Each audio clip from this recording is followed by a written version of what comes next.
السلام عليكم ورحمة الله وبركاته.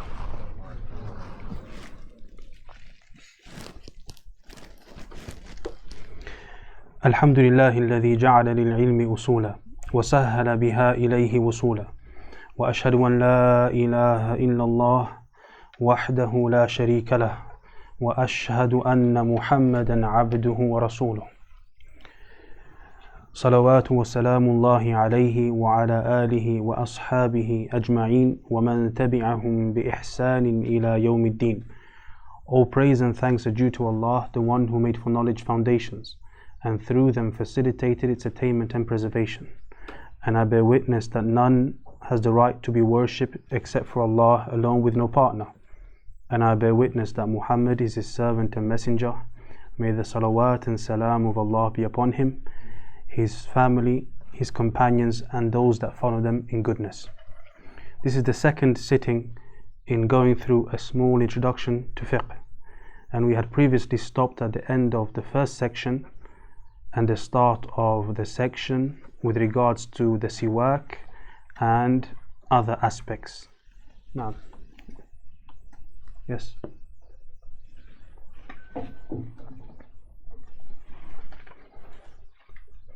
Also في al-Siwaak وغيره. It is the usage of wood upon the teeth, gums and tongue in order to remove the change which has occurred to the mouth and things similar to that.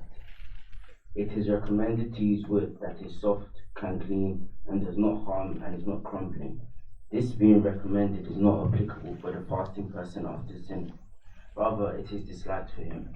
Whoever uses other than wood has not achieved. And here there is an extra part. Here there's an extra part which is not in your copy, and it is allowed before the zenith with dry wood and recommended with moist wood. Now, whoever uses other than wood has not achieved the sunnah. The cleaning of the mouth is more emphasized at the time of salah and its likes, as well as when the breath changes or its likes. The sunnah of the Fitrah are of two types. First, wajibah, which includes circumcision by the time of bulugh, as long as there is no fear upon the person. Doing it at the time of sighar is better. Second, mustahaba, which includes the removal of the pubic hair, the removal of the moustache or trimming of its tips, clipping of the nails, plucking of the armpit hair. If that is too difficult, then he can shave or remove it through other means. The author rahimahullah ta'ala began a new section, and he entitled it Fasl fi al-Siwaak wa ghayrihi, section with regards to al-Siwaak and other than it. And different scholars in the madhab have worded it slightly different and in different ways. And within this section he mentioned 6 main points. Within this section he mentioned 6 main points. Number 1, he first clarified the actuality or the essence of what al-Siwaak is, and that is in his statement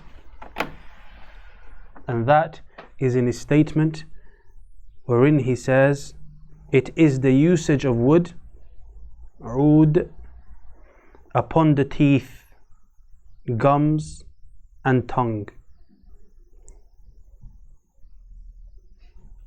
Al-litha, what we've translated or is translated here as gums, is that part of the flesh from which the teeth come out of.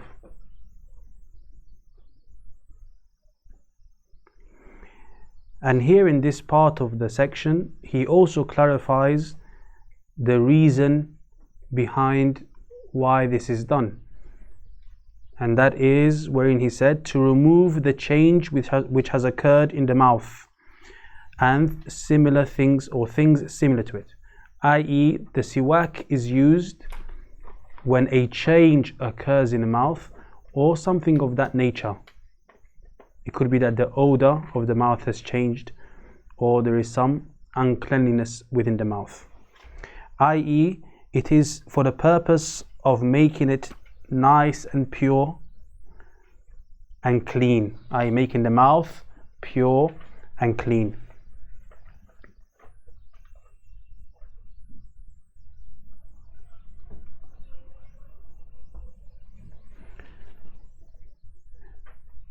The author then went on to mention the second point, wherein he said it is recommended to use until the next part, until the end of that part. And within this point, he stated the rulings with regards to the use of the miswak, and that this is sunnah, i.e., according to the scholars of the Hanbali madhab, the use of the siwak is a sunnah. It is recommended, mustahab, mutlaqan. Mutlaqan meaning unrestrictedly, i.e., in all scenarios. The use of the miswak is recommended in all scenarios, except in two situations, i.e., it takes the ruling of a mustahab except in two situations or two scenarios. This is where in your text it says this being recommended is not applicable, i.e., it is not recommended for the fasting person after zenith. Zenith being the Arabic word zawal, after the sun, meaning after the sun has reached the peak point when it goes downwards. So when dhuhr time, after that time, some of the scholars mention that it is not recommended for the fasting person. So if you can understand this, good. If not, don't worry, we're going to mention a summary at the end. So it is generally recommended to use the miswak, is generally recommended, except for two scenarios. Number one, the fasting person after the zawal, after the sun has reached its zenith, what we normally mention like midday. And number two, for the fasting person before the zawal. In the first of these two scenarios, then they mention that it is disliked unrestrictedly, ay makruh. These are terms we mentioned last week. Makruh, it is disliked mutlaqan, unrestrictedly, i.e., there's no restriction. It generally is disliked. So the fasting person after the sun has gone past the zenith, for him it is generally, or for her, it is generally disliked.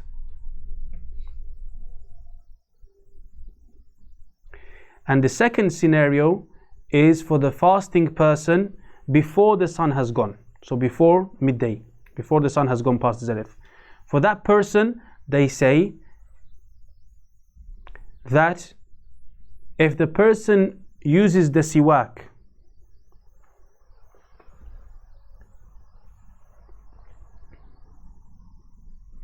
and it is moist, we're talking about the fasting person before the sun has gone to zenith, if he uses siwak and it is moist, i.e., it is not dry, then it is mubah. It is mubah. It is allowed.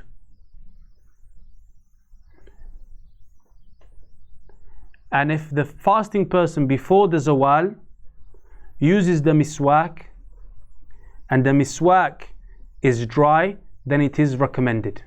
It goes back to being recommended. So there are three rulings we've mentioned now. We've mentioned, number one, that it is recommended. Number two, that it is allowed. Number three, that it is disliked. How many rulings? Three. Recommended, allowed, and disliked. Number one, recommended. Istihbab. Istihbab. When is it the ruling for that? When it is dry wood before zawal, i.e., for the fasting person is dry, they're using a dry miswak before zawal. Second ruling, we said ibaha, it is allowed. Ibaha, that is for the fasting person with moist wood, with a moist miswak before the zawal. It is allowed. The third ruling is karaha, disliked. And that is for the fasting person after zawal, after the sun has gone past the zenith. And that is whether it is with dry wood or moist wood, whatever it is disliked. It's better for him not to do it. He shouldn't do it, sorry. He shouldn't do it. See, unrestrictedly means there's no specific thing. He shouldn't do it, either dry or moist. Whereas before the zawal, there's a difference between if it's dry and moist. When you hear that scholars, you say, for example, the Maliki scholars or the Hanbali scholars or Shafi'i scholars, when they say, they have reasons that they are mentioning. It's not just something they just say from themselves. But as this is a beginner's lesson, we're not going to go into details of why they differ. Okay? But in summary, we're going to mention, we mentioned at the start that we're going to mention sometimes the more correct view if it's something that the people are used to, because otherwise it will sound strange to them, or if it's something that is at times where there is a need for it. So the more correct view, what we'd say in Arabic as al-rajih, al-qawl al-rajih, is that using the siwak is mustahab for the fasting person unrestrictedly. i.e., the fasting person, he can use the siwak anytime, whether before or after the zenith. So the summary there, for those that didn't want to have all those opinions, the summary is that using the siwak is recommended in general. The author, Hafidhahullah Ta'ala, then mentions the third main point. And in this point he clarified that whoever uses something other than wood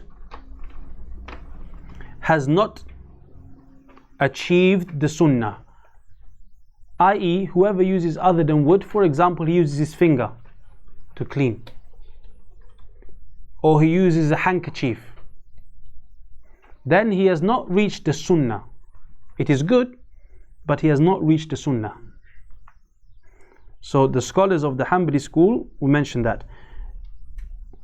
And although some of them mention that he will reach some of the sunnah in accordance or in proportion to how much cleanliness he's making, because the aim is to clean. So if he can do it, then some of them said that he has attained some of the sunnah.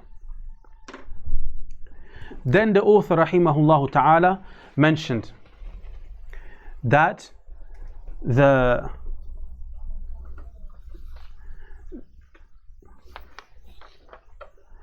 cleaning of the mouth is more emphasized at the time of the salah and its likes, as well as when the breath changes or its likes. i.e., we said that the ruling of using the siwak, of cleaning the mouth with the miswak, is recommended, is mustahab. This recommendation is more emphasized, it is more recommended in two categories, or in two main scenarios, and many scenarios fall under these two. He mentioned number one, at the time of the salah, and the other scenario is when the breath, i.e. the mouth, the smell of the mouth changes. So these two categories of time that the author has mentioned, he said after each one, and its likes. So under each category are many different scenarios. One of them, the scholars, they mention many different scenarios. One of them, the salah. Okay, what's the difference between when we say at the time of the salah and its likes, as well as when the breath changes and its likes? One just say at the time of the salah and its likes, and that's it. What's the difference between these two categories he's mentioned? At the time of the salah and when the breath changes.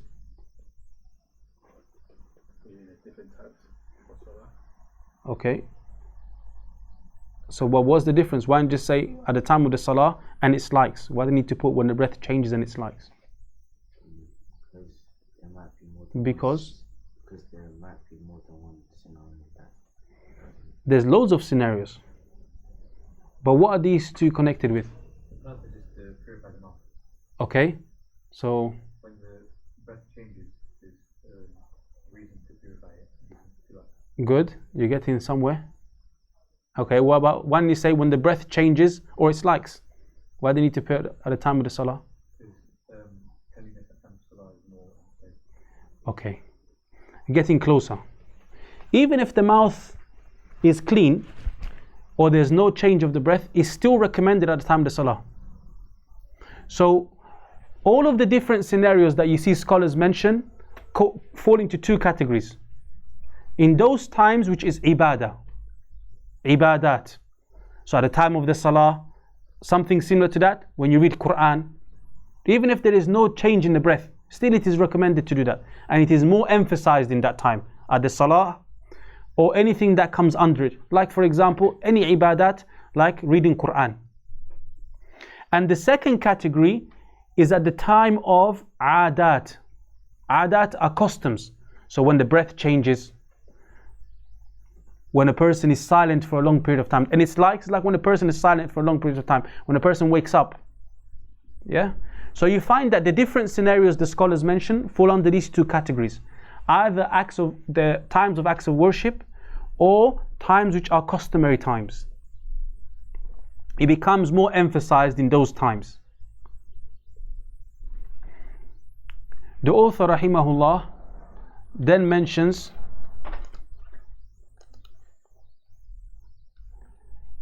before we go on to this point, actually, there's another point that he mentions in your text, and that is where he says it is recommended to use wood that is soft, can clean, does not cause harm, and is not crumbling, is not falling apart. It is recommended to use wood that is soft, can clean, does not cause harm, and is not crumbling, is not falling apart. So in here, the author rahimahullah or hafidhahullah mentions the characteristics that the siwak or the miswak should have. Number one, and he mentioned 4 of them. Number one, that it is something that is soft, it has moisture to it. Something that has some moisture and is soft. Number 2, that it can clean, i.e. that it can remove the smell or the odor of the mouth and bring about cleanliness to the mouth. There are some branches or some small piece of wood people use that even though it smells good, but when you use it, it doesn't clean, it gives you a bitter taste. So that would not be used as a siwak because it's not cleaning the mouth, it's making the mouth smell more worse. So it defeats the purpose of why you're using it. The third characteristic that he mentioned is that it should not cause harm. There are some, if the stick that the person is using, if the miswak that the person is using is causing harm, like it's causing the gums to bleed, it's too tough, it's scratches, then the person should not use it. Why? Because causing harm is prohibited. And the servant, i.e. the worshipper of Allah, should keep himself away from things that cause harm to him. He should protect his body from things that cause harm to him or her. And the fourth characteristic that the author mentioned is that it is not mutafattit. It does not crumble. When you use it, it's falling apart. Because in that case, you will not be able to clean. It uses its purpose. If you're using it and it's just crumbling in your mouth, it's losing the purpose. So those are 4 characteristics that the author rahimahullah ta'ala mentioned, hafidhahullah ta'ala mentioned. So he then goes on to mention another aspect. And this is what he pointed at, or what he alluded to under the title of this section when he said, Fi al-Siwaak wa ghayrihi, and other than it.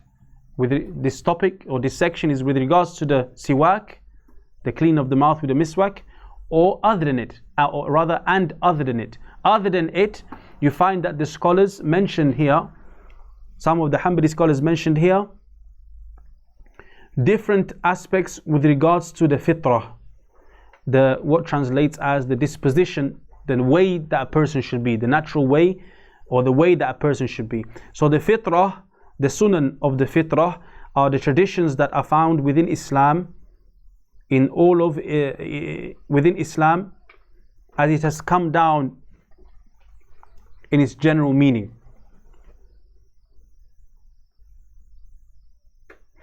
And the sunan of the fitrah, the ways of the fitrah, are of two types, are of two categories. There are those aspects of the fitrah, the disposition, the way the person should be. There are those things which are wajib, that are obligatory, and there are those things which are recommended. There are those things which are obligatory, wajib, and there are those things which are recommended.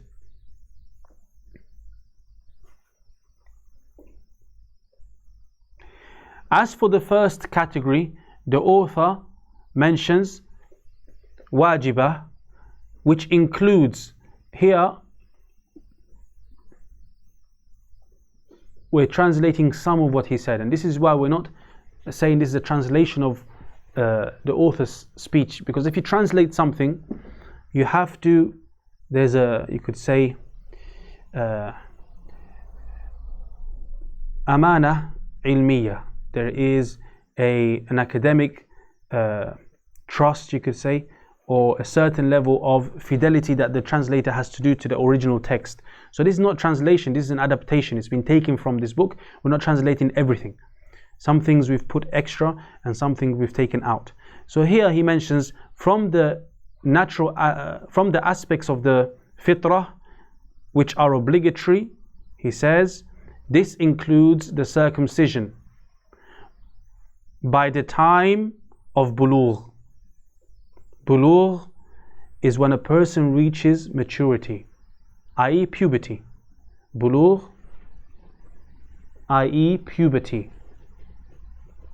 Bulugh, i.e. puberty. This is from the key words you need to remember and have in your glossary. As long as there is no fear upon the person, and doing it at the time of sighar is better. Sighar is at a time of being young.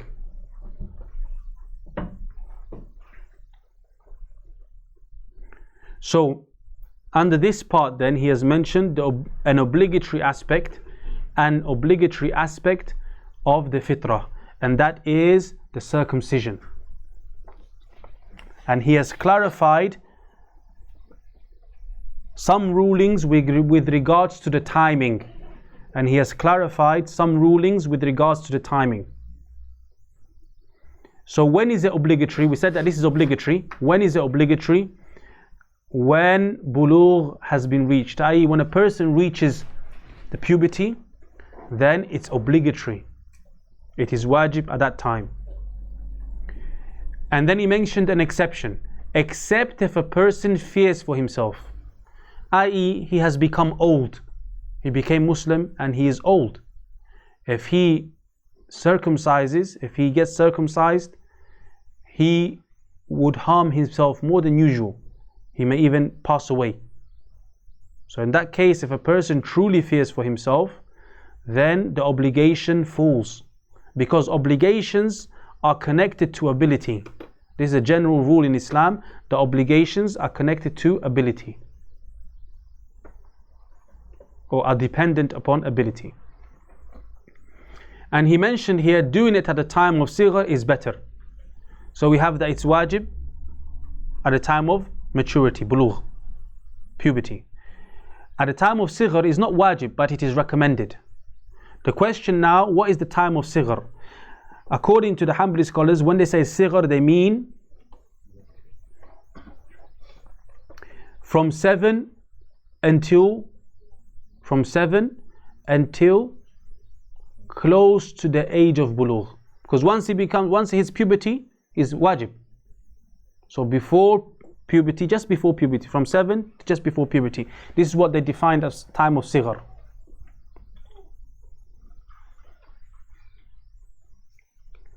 And he gave a reason as to why at the time of sighar is better, and that is because the younger person, you will know, because all of you alhamdulillah were young, if you're still not young, you heal quicker. Even if you injure yourself, you see that your body heals quicker. So for that reason it is generally better. And some of them will say that before 7 it will be makruh, but this is incorrect. The rajih, the more correct view, and again we mention this because it's something that what we are used to, and the view that we have followed, i.e. from our teachers and so forth, is that there's no karaha, but the person in all scenarios, in all of these scenarios, the person has to make sure that this is carried out by someone who is able to do it. Not someone just say, I can do it, and they do it. No, it has to be someone who is proper, who does it properly and does not cause harm and infection and so forth. Because as we mentioned previously, causing harm is not allowed. As a side point here, or we'll leave the side point inshallah, we'll mention it later. The author rahimahullah ta'ala then, or hafidhahullah ta'ala then, went on to mention the second type of the aspects of the fitrah. And the second type are those aspects which are recommended, mustahabba. He mentioned them and enumerated them with his statement, which includes the shaving of the pubic hair, the removal, so that's number 1. Number 2, the removal of the mustache or trimming of the tips, that's number 2. Number 3, clipping of the nails. Number 4, plucking of the armpit hair. And if it is too difficult, then the person can shave or remove it through other means. So he mentioned 4 things. Shaving of the pubic hair, the ana, and that is the hair that is around the private area. So from the recommended acts, the mustahab acts of the fitrah is that a person shaves the pubic hair. Number 2, that the person removes the mustache or trims the tip of the mustache. The difference being, he can either just cut the ends of the mustache that go over the lip. So the mustache, if it goes over the lip, onto the lip, then he can just cut that area that goes over the lip. Or he can cut more than that until it's gone really low. It's like trimmed it.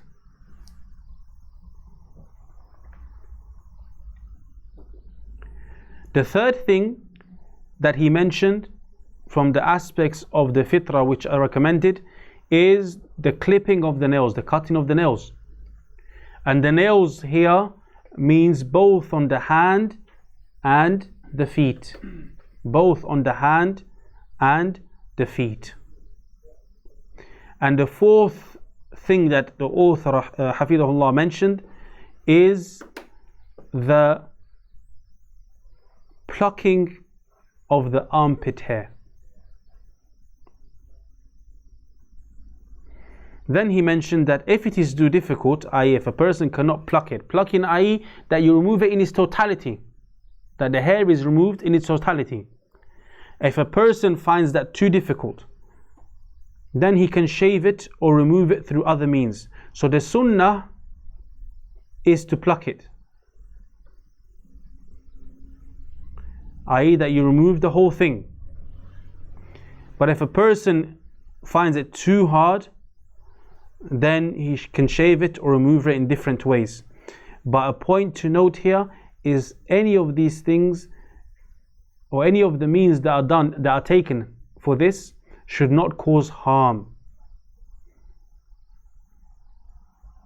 i.e., there are some, for example, treatments that a person can use to remove hair, but these treatments may cause harm to the body long term. You put them under certain light or laser or whatever the case may be. A person, before he uses these treatments, the Sheikh Salih Al-Hussein mentions, he should be careful not to use treatments that or ways that would cause long-term damage. If there's any inclination that this would cause some sort of skin cancer and so forth, then a person should try to avoid it. They should avoid it rather, and use those ways that do not cause this. Why? Because the body is an amana. The body that we have been given this body and it's been entrusted to us. So generally speaking, we should avoid those things that would cause the body harm.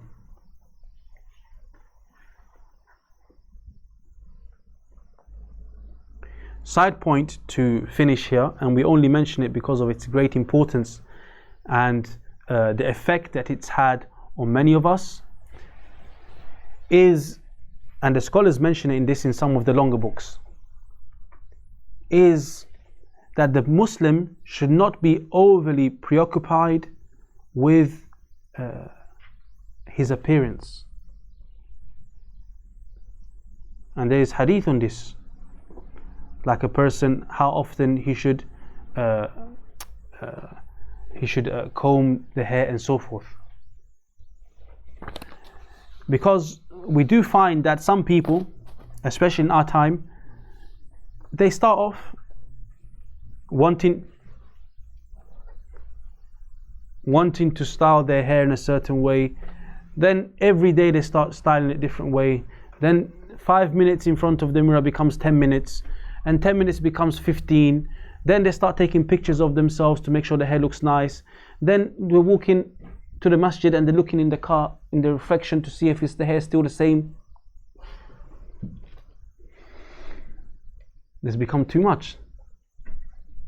Sometimes people spend hundreds, sometimes £1,000 just on how they look. Then there's nothing wrong with them. If someone has an illness or someone has something which is a disfigurement, that's different. But if it's just a sort of vanity, we become so attached to this dunya that we want our body to look a certain way and we want to appear in a certain way, we have to be careful. And this is, Allah knows best, but this is one of those things where the Muslims say, oh, it's allowed. But you become so attached, in essence it might be allowed, but you become so attached to it that you forget your greater purpose. You spend so much money on this type of things. If someone says spend half of that on a lesson, go Quran class and spend half of that, oh, it's too much. Okay, you spent that much money to get a certain treatment that is not even that important. It's just to look nice. It's not that you look if someone sees you they feel scared. It's not that you look that bad. But it's just that you want to look nice. Why do you want to look nice? Ask yourself. And then some people justify it. They say, oh, Allah loves beauty. Allah loves reading the slave that reads the Quran more than just the beauty. What about the other thing Allah loves? Why you want to you focus on just that part?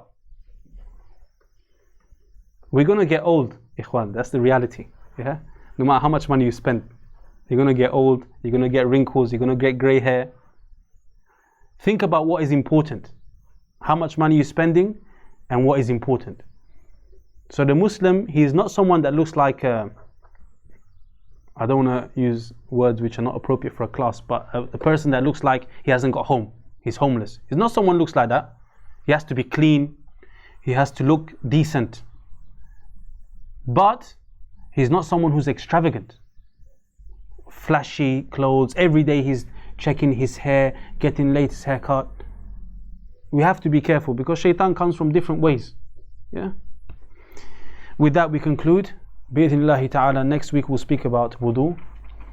If any questions, please write them down. Subhanakallahumma bihamdika ashhadu an la ilaha illa anta astaghfiruka wa atubu ilayk.